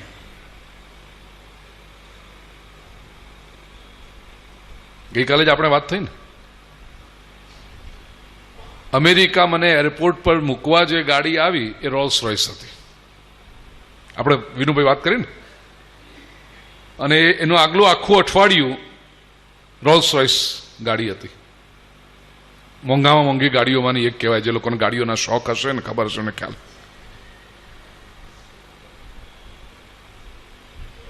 અમેરિકાથી મુંબઈ આવ્યો, 4-5 કલાક ઘરે જઈ નહીં ધોઈ કપડાં બદલીને પછી તરત પાછું અહીંયા આવ્યો. અહીંયા આગળ જ્યારે એરપોર્ટ પર વિનુભાઈ લેવા આવ્યા ત્યારે સાદામાં સાદી ગાડી, મને તો નામે ખબર નથી કયું છે. હા, ઇકો. હા, પહેલી વખત બેઠો છે એવી ગાડીમાં. હવે ક્યાં રોલ્સ રોયસ અને ક્યાં મારુતિ. પણ વિનુભાઈ કોઈ જાતની તમને લાગ્યું એવું કંઈ? બાપુ આપને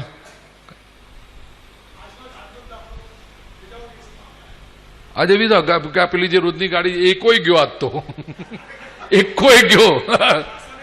આસન લઈ ગયો, બધું લઈ ગયો, ને કંઈક બીજી નવી ગાડી કોઈક આવી. નવી એટલે સાવ હાદી, એમાં એસી નહીં, કશું નહીં. હવે એમની ભલમન સારી કે ગુરુજી એમ આસન લઈ, બધું રહેવા દો, આપણે કથાનો ટાઈમ થાય, બેસો એમને, ચલો. આવી ગયા. શું ઓછા થઈ ગયા ભાઈ આપણે? શું ઘસાઈ ગયા આપણે? અને ત્યાં આગળ, અરે બાપો તૈયારી નથી રાખતા, વિનુભાઈ શું તમારી વ્યવસ્થા છે? કદાચ હું બોલું તો વિનુભાઈ બાપડા બાપજી બાપજી કરે ખરા. વિનુભાઈ હમણાં 6 દાડત કરે કથા હાચવવા, પછી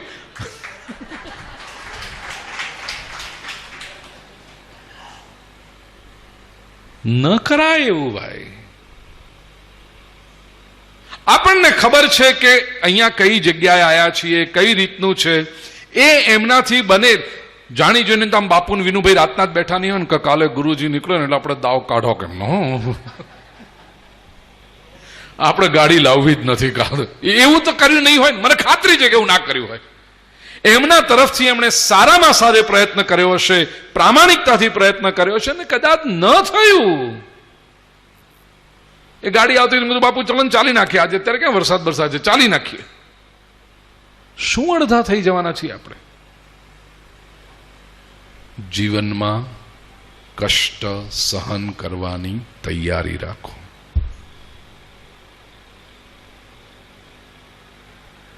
મીરાબાઈનું ભજન ગાવું એ જુદી વાત છે, અને એ જીવવું, એને આચરણમાં ઉતારવું એ જુદી વાત છે. મીરા ગાય છે ને, રામ રાખે તેમ રહીએ ઓધવજી, રામ રાખે તેમ રહીએ. કોક દિન ખાવાને શીરોને પૂરી તો કોક દિન ભૂખ્યાય રહીએ. મારો રામ રાખે તેમ રહીએ. કોક દિન ફરવાને રોલ્સ રોયસ તો કોક દી ઇકોમાં ફરીએ. મારો રામ રાખે તેમ રહીએ.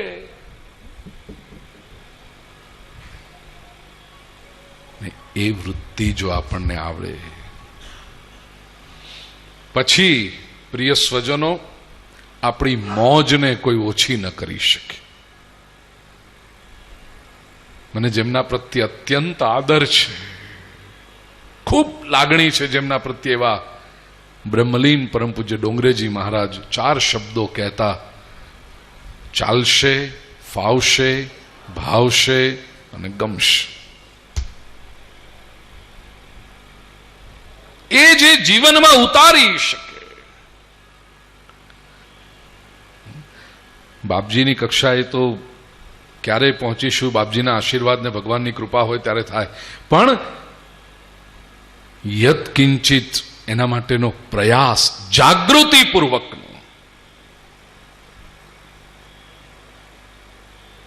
ચાલશે, ફાવશે, ભાવશે, ગમશે.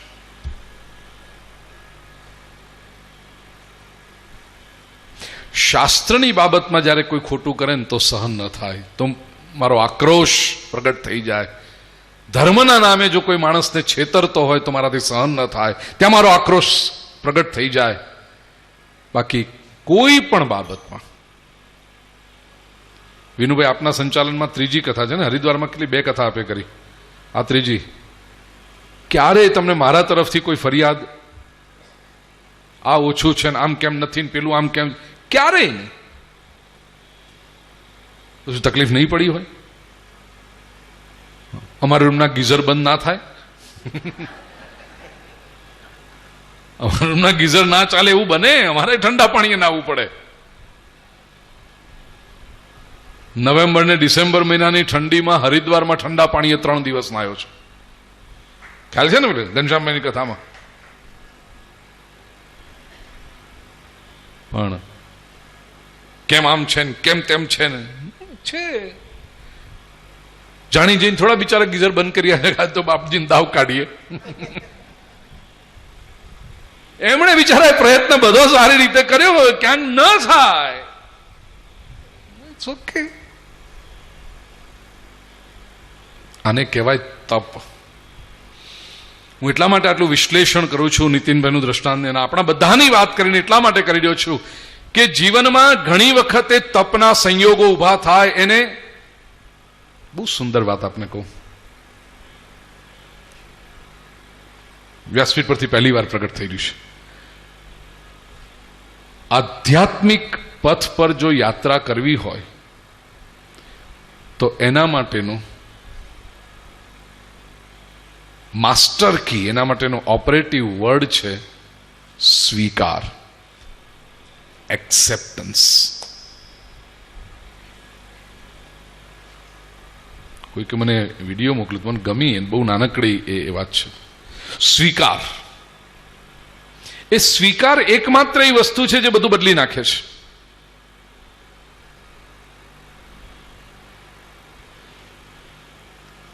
તકલીફ આવી, અગવડ આવી, એ અગવડનો જો તમે સ્વીકાર નહીં કરો તો એ તમને અગવડ બહુ તકલીફ આપશે. પણ એ અગવડનો તમે સ્વીકાર કરી લીધો તો એ અગવડ તપ બની જશે. જીવનમાં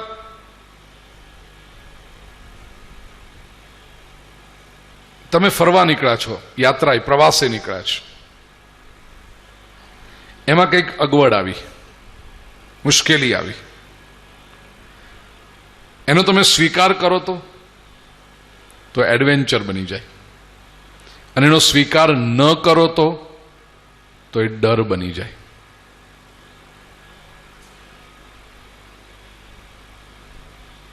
ચાર ધામની યાત્રાએ નીકળ્યા છો,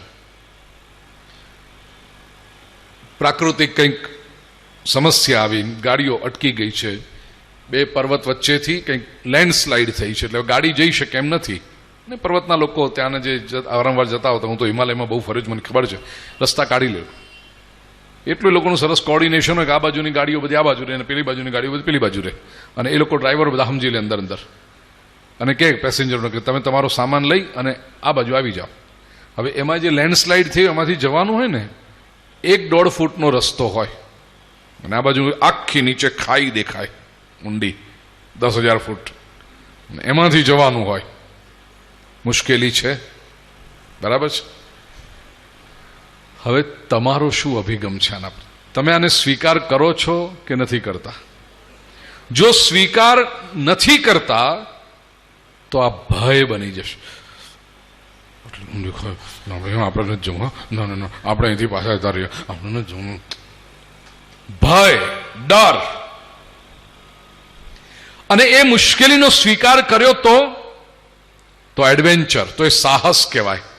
ત્યાંથી નીકળી ગયા અને નીકળીને સામે કિનારે ગયા ને પછી તો એના ફોટા પાડો ને એ કરો ને તે કરો ને બધાને બતાવો, જોયું આવી તકલીફ પડી હતી ને, અમે જો આમ 1.5 ફૂટ આમ નીચે જુઓ તો 15,000 ફીટની ખાઈ, આમ કઈ ભગવાનનું નામ લેતા લેતા લેતા નીકળી ગયા. બોલો કેવું? હવે તમે ગૌરવથી બધાને વાત કરશો, કારણ કે એ મુશ્કેલીનો તમે સ્વીકાર કર્યો. જો સ્વીકાર જ ન કર્યો હોત ને પેલી બાજુ જ બેસી રહ્યા હોત તો ફરક સ્વીકારનો. આ લોકો જે એડવેન્ચર કરવા નીકળે છે માઉન્ટેન, કોણે એમને ટાઢા પાણીમાં ઉતાર્યા હતા? બોલો કે એવરેસ્ટ ચડવા જા. મુશ્કેલી છે, સમસ્યા છે. આમ સીધો પહાડ હોય ને ત્યાં ખીલા ઠોકીને દોરડાથી ખેંચી ખેંચીને ઉપર ચડવાનું હોય કડકડતી ઠંડીની વચ્ચે. કોઈ જબરજસ્તી નથી કરી ને. ખબર છે કે આ મુશ્કેલી છે, પણ એને મુશ્કેલીનો સ્વીકાર કર્યો એટલે એને એડવેન્ચર કહેવાય. અને જેણે મુશ્કેલીનો સ્વીકાર ન કર્યો તેને માટે એ જ વસ્તુ ડર બની ગઈ. જીવનમાં કોઈ પણ વસ્તુ આવે, તમે એક પ્રશ્ન પૂછજો પોતાની જાતને, શું હું આનો સ્વીકાર કરું છું? શત્રુ છે, તબ આપણા મનનું ધાર્યું નથી કરતો કોઈ. હવે હકીકત છે કે એ વ્યક્તિ નથી કરતો આપણા મનનું ધાર્યું. તમે શું કરો છો? What is your reaction to it? Do you accept it? જો તમે સ્વીકાર નહીં કરી શકો કે સામો માણસ મારા મનનું ધાર્યું નથી કરતો, એનો તમે સ્વીકાર નહીં કરી શકો તો તમને ક્રોધ આવશે. અને એનો તમે સ્વીકાર કરી લીધો તો તમે એને ક્ષમા આપશો. જવા દે ચાલ, અને એમાં સમજણ નથી. ફરક આટલો જ છે ને. આપણે બીજા કોઈને બદલી શકતા નથી ભાઈ. તમે જો સ્વીકાર કરી લેશો તો એ જ વ્યક્તિને તમે ક્ષમા આપી દેશો. અને સ્વીકાર નહીં કરી શકો તમને ક્રોધ આવશે. અને તમને ક્રોધ, પેલો તો નથી જ માનતો તમારું કહ્યું, હવે તમે પણ દુઃખી થઈ ગયા. આગ બબૂલે હો ઉઠે આપ. અરે મારું કેમ ના માને, આટલું બધું સમજાવું છું એના સારા માટે, કોઈ તોય નથી માનતો, આમ નથી કરતો, તેમ નથી કરતો. તમે કેટલા દુઃખી થયા? એ વસ્તુનો સ્વીકાર કર્યો ને કે આ માણસ આપણું કયું નથી માનતો, એની મરજી. તમે તો સ્વસ્થ રહી શક્યા ને. ઇતની બાત ધ્યાન રાખજો. આધ્યાત્મિક વ્યક્તિનો જીવનનો એક જ જો માસ્ટર કી હોય તો સ્વીકાર, એક્સેપ્ટન્સ. પુરુષાર્થ પૂરેપૂરો. સ્વીકારનો કર્ત પાછો કોઈ એમ બી ના સમજે કે ગોબર ગણેશ એમ પડે, હારું બધું જે થતું હોય તો થવા દો, આપણે કઈ લેવા કે એવો નહીં. હા, આધ્યાત્મિક પુરુષ એક્ટિવ હોય, ઉર્જાવાન હોય, કર્તૃત્વશીલ હોય, પુરુષાર્થવાદી હોય, પણ પોતાનો પુરુષાર્થ કર્યા પછી જે પરિણામ આવે એનો સ્વીકાર. कर्मण्येवाधिकारस्ते मा फलेषु कदा. ये गीता का कर्मयोग, ये श्री कृष्ण का संदेश. આપણે આપણાથી બનતું તો એ બધું જ આપણે એને સમજાવ્યું, એને તર્કથી સમજાવ્યું, એને બુદ્ધિથી સમજાવ્યું, એને આગળના પરિણામો શું આવી શકે બધું, પણ હવે એને નથી જ માનવું. ઠીક છે,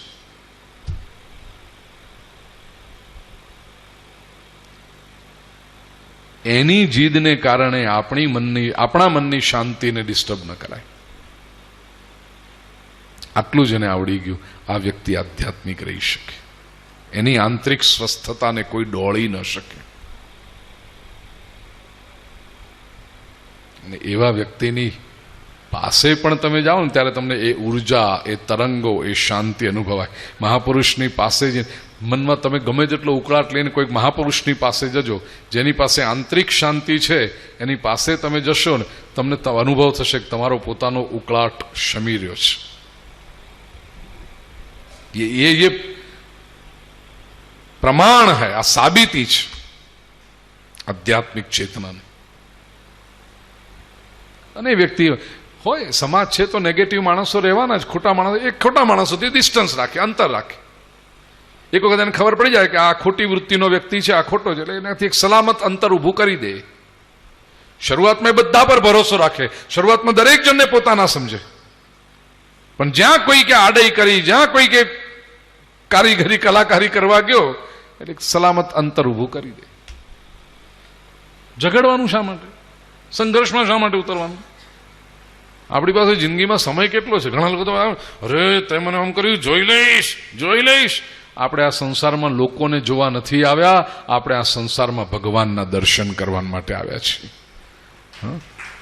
આને જોઈ લઈશ ને પેલાને જોઈ લઈશ ને આનો બદલો લઈ લઈશ ને. આપણે કોઈના બદલા, ભગવાન એનું ભલું કરે.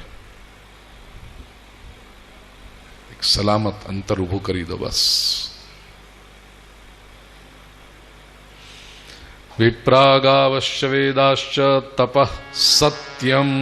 કંસના માણસો સત્ય પર પ્રહાર કરે. આ કંસના માણસોની વૃત્તિ છે. તમે જુઓ, એને સારું ગમતે, એને સાચું ગમે જ નહીં. સત્ય સારું ગમે નહીં. કેટલા લોકો એમાં એને તમે કંઈક સારી વાતો કરો, પેલા ભાઈ છે ને બહુ સારા, હો, હા, એટલા જ્ઞાની, એટલા તપસ્વી, એટલા આમ તેમ. કંઈક બીજી વાત કરો ને,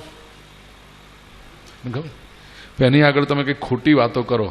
પેલાના ઘરમાં છે ને આમ થયું, અને પેલાને તમને ખબર છે એનું તો આવું છે. એ શું વાત કરો છો? લ્યો રસ પડી ગયો, બોલો એને. આ કંસની વૃત્તિના લોકો જ બધા, જેને સત્યમાં રસ નથી, જેને સારી બાબતોમાં રસ નથી, એને ખોટામાં જ રસ છે. આખી મીઠાઈની દુકાન સામે પડી હોય પણ કાગડાનું ધ્યાન કદી મીઠાઈમાં ન હોય, પણ એ દુકાનની બહાર જો એક પોદળો પડ્યો હોય ને, કાગડો જઈને એમાં ચાંચ મારે. આવા લોકો સત્ય કંસના માણસો. વિપ્રાગાવશ્ય વેદાશ્ચ તપસ સત્યમ. પછી દમ એટલે ઇન્દ્રિય નિગ્રહ, શમ એટલે મનનો સંયમ, શ્રદ્ધા, કોઈની શ્રદ્ધા તોડે એ દૈત્ય છે કંસનો માણસ. દયા, તિતિક્ષા એટલે સહન કરવાની વૃત્તિ, અને છેલ્લે કહ્યું ક્રતવઃ. ક્રતુ એટલે યજ્ઞ, ભગવાનનું સ્વરૂપ છે. વેદમાં તો સ્પષ્ટ લખ્યું યજ્ઞો વૈ વિષ્ણુ. યજ્ઞ એ ભગવાનનું સ્વરૂપ છે. કંસના માણસો યજ્ઞનો વિરોધ કરે. મંત્રીઓએ કહ્યું કે આટલી જગ્યાએ ભગવાન રહે છે કંસ, આપણે બધી જગ્યાઓ ખતમ કરીશું. અને બીજું કહ્યું ભગવાન આવીને તને મારવાનો, તારો કાળ જન્મી ચૂક્યો છે. જો જન્મી ચૂક્યો હશે તો 10 દિવસથી મોટો નહીં હોય ને. કંસ મથુરાની આસપાસના ગામડાઓ, નેસડાઓમાં 10 દિવસથી નાની ઉંમરના જેટલા બાળકો છે બધાને અમે ખતમ કરીશું, આજ્ઞા આપ. કંસે કહ્યું સારું, એમ કરો. ઓર્ડર છૂટી ગયો. અસ્તિત્વની અંદર જીવન અને મૃત્યુ કેટલા નજીક છે તમે જુઓ. મથુરામાં આ બાળકને મારવાની આજ્ઞા થઈ ગઈ છે, અને મથુરાથી થોડાક જ ગાઉ દૂર ગોકુળમાં આ બાળકના આગમનની ખુશીમાં લોકો ઘેલા થઈને નાચ્યા છે. નંદ મહોત્સવ ઉજવાયો છે.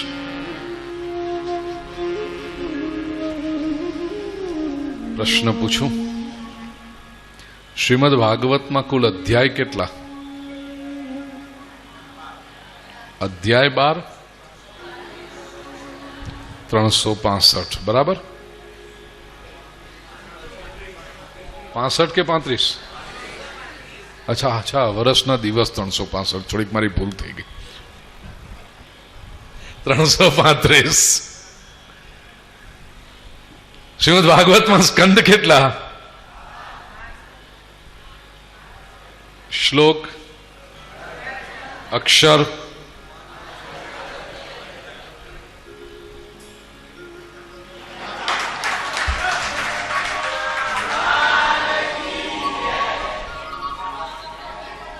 શું?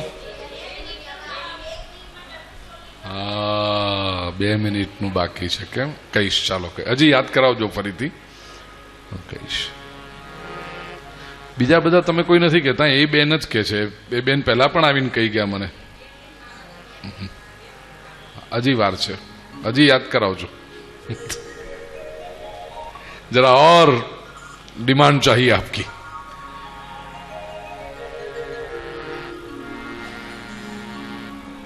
શ્રીમદ ભાગવતના કુલ શ્લોક 18,000. ये 18,000 श्लोक में अनुभव तो एक ही देना है, आनंद का। अरे वाह,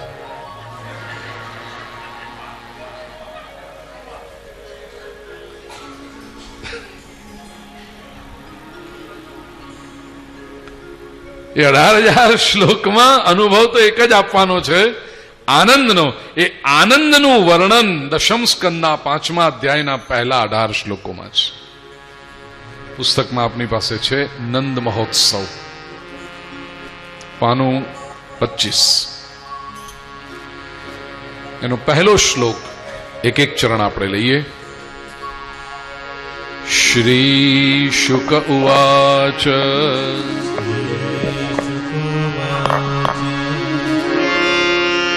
કેમ એકલા યોગેશ વેદ બોલે, બીજું કોઈ નથી બોલવાનું? શ્રી શુક ઉવાચ નંદસ્ત્વાત્મજ ઉત્પન્ને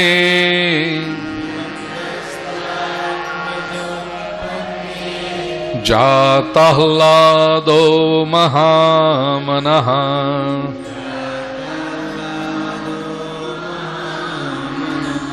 आहूय विप्रान् वेदज्ञान्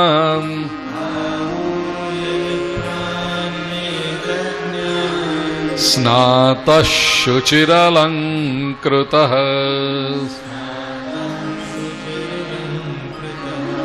સુખદેવજી વર્ણન કરે છે રાજન, નંદસ્ત્વાત્મજ ઉત્પન્ને, નંદને ત્યાં જ્યારે પુત્રનો પ્રાગટ્ય થયું, શ્રી સુખદેવજી આટલું જ બોલ્યા ત્યાં તો વિદ્વાનો ચર્ચા કરવા માંડે કે નંદને ત્યાં પુત્ર ક્યાં પ્રગટ્યો છે. સંસ્કૃતમાં આત્મજ શબ્દનો રૂઢ અર્થ છે પુત્ર.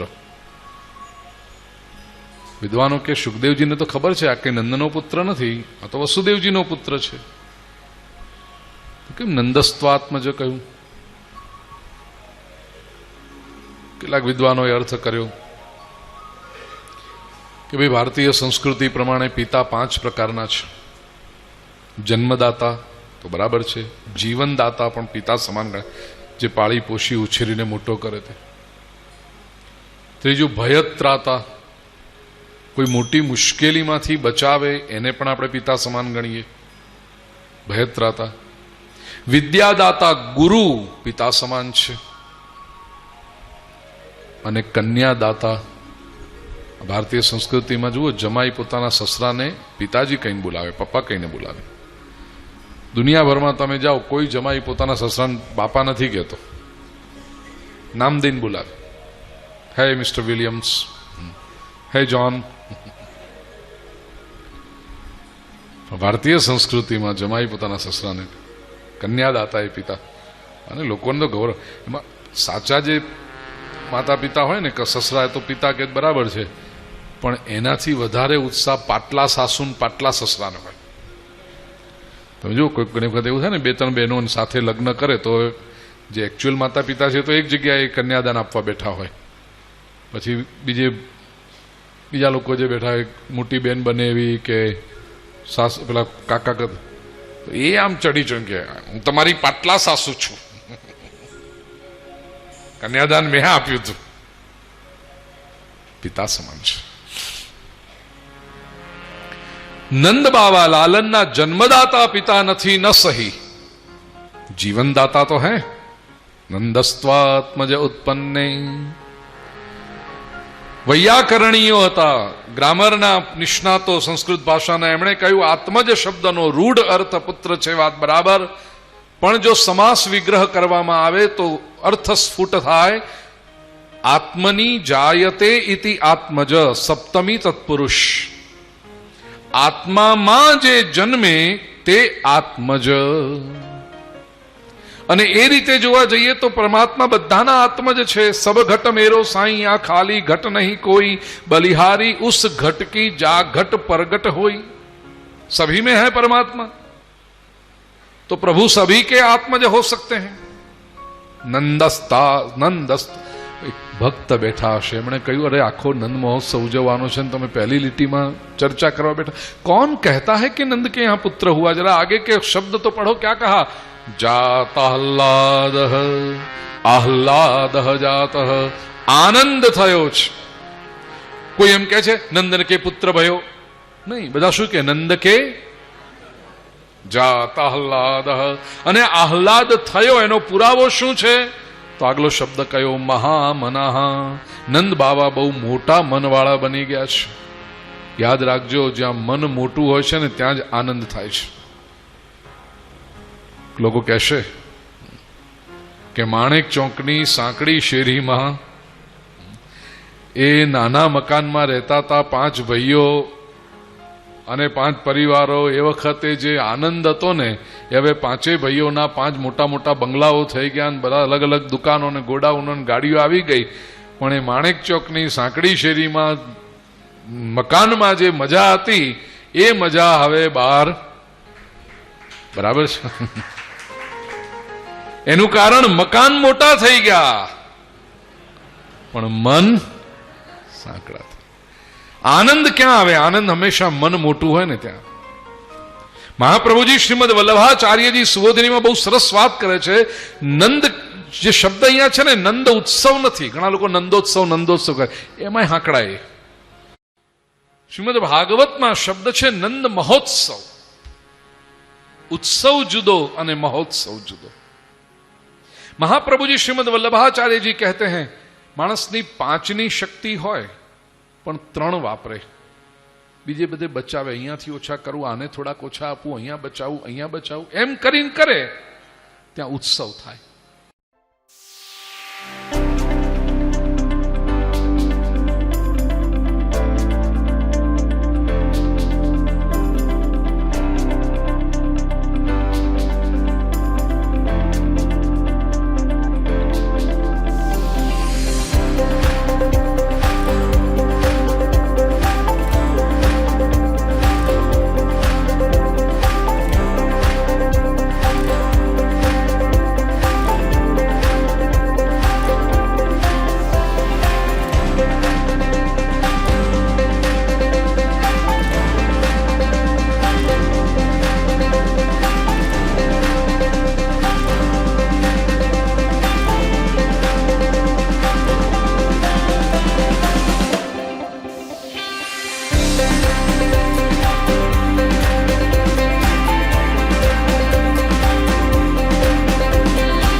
શબ્દો થકી સફળ થયેલા માણસોની આ દુનિયામાં આપે એક આગવી ઓળખ સાથે જન્મ લીધો છે. પણ ખુદની ઓળખ અને વિચારોને લોકો સુધી પહોંચાડવું ઘણું કઠિન છે. કહેવાય છે કે બોલે તેના બોર વેચાય.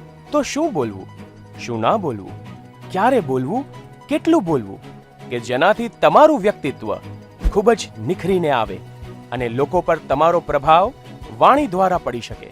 જીવનમાં સફળતા અને સિદ્ધિ એ જ પ્રાપ્ત કરી શકે છે કે જેની પાસે વાક્ચાતુર્ય છે, બોલવાની કળા છે અને સ્ટેજ ઉપરથી પોતાની વાત લોકો સુધી પહોંચાડવાની આવડત પણ છે.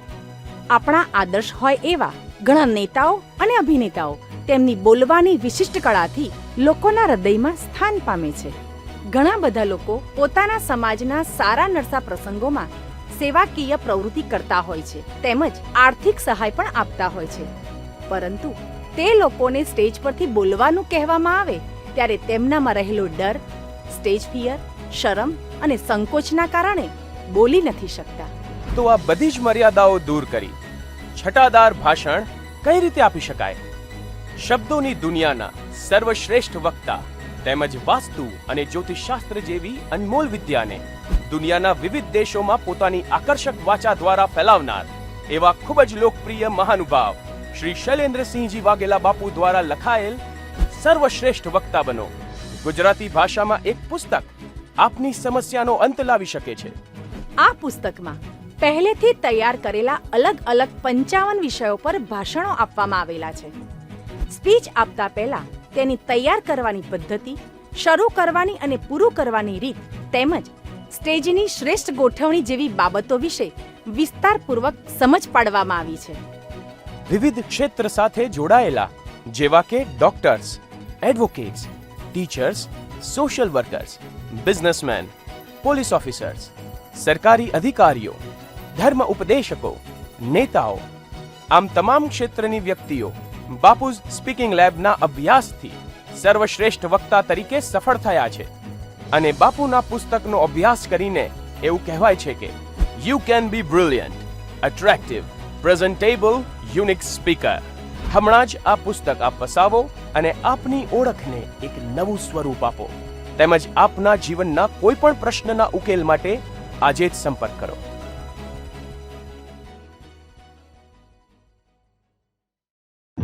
શું આપ માનો છો કે મહેનત અને અપેક્ષાના પ્રમાણમાં વધુ ફળ અને સફળતા મળવી જોઈએ?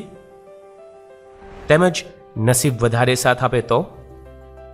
દુનિયાની દરેક વ્યક્તિ પોતાનું ભાગ્ય બદલવાની કોશિશ કરે છે અને હું ચોક્કસ માનું છું કે ભાગ્ય પણ બદલાય છે. તો કેવી રીતે? કુલ 3 રીતે ભાગ્ય બદલાય છે: ગ્રહોથી, કર્મો દ્વારા અને ભૂમિ થકી. આપણી કુંડળીમાં ગ્રહોને યોગ્ય જગ્યાએ ગોઠવવા એ આપણા હાથમાં નથી. તેથી ગ્રહોથી આપણે ભાગ્ય બદલી શકતા નથી. આ ભાવમાં કરેલા કર્મનું ફળ આવતા ભાવમાં મળે છે. તેથી કર્મોથી પણ ભાગ્ય બદલી શકાતું નથી. તો ભાગ્ય કઈ રીતે બદલી શકાય? આપણું ભાગ્ય માત્ર ને માત્ર ભૂમિ દ્વારા જ આપણે બદલી શકીએ છીએ. તમે જે જગ્યાએ તમારા પરિવાર સાથે વસવાટ કરો છો, જે ભૂમિ ઉપર વેપાર અને ધંધો કરો છો, તે ભૂમિ જો વાસ્તુની દ્રષ્ટિએ બેલેન્સ હશે તો નિશ્ચિત તમારા જીવનમાં સમૃદ્ધિની લહેર આવશે. ભૂમિનું વાસ્તુ બેલેન્સ કરવા શું કરવું? અને આપણી જે ભૂમિ છે તો શું તે વાસ્તુની દ્રષ્ટિએ બેલેન્સ છે? તે કઈ રીતે જાણવું? ખૂબ જ લોકપ્રિય અને દુનિયાના લગભગ 54 દેશોમાં વાસ્તુશાસ્ત્ર અને જ્યોતિષ વિદ્યા દ્વારા આપણી સંસ્કૃતિ ફેલાવનાર શ્રી શૈલેન્દ્રસિંહજી વાઘેલા બાપુ દ્વારા લિખિત સરળ ગુજરાતી ભાષામાં આપણા ઘરને વાસ્તુ બેલેન્સ આપણે જાતે કરીએ નામનું પુસ્તક. એમ કહેવાય કે એક ગ્રંથ આપણે વસાવીએ, વાંચીએ અને આપણે જાતે જ આપણા ઘરનું વાસ્તુ બેલેન્સ કરીને આપણા ઘરમાં સુખ, શાંતિ, સંપ અને સમૃદ્ધિ રહે તેવો ચોક્કસ પ્રયત્ન કરીએ. આજે જ આ અમૃતરૂપી ગ્રંથ વસાવો, વાંચો અને જીવનમાં સફળતા મેળવો. વિશ્વભરમાં લોકપ્રિય અને જાણીતા શ્રી શૈલેન્દ્રસિંહજી વાઘેલા બાપુના 30 વર્ષના વાસ્તુ અને જ્યોતિષના અનમોલ જ્ઞાન અને ગાઢ અનુભવની અનુભૂતિ માટે આજે જ સંપર્ક કરો. Bapu's World, 305 Chitrarath Complex, near Hotel President, CG Road, Navarampura, Ahmedabad. Mobile 989898 8868. Email ggbapu@yahoo.com.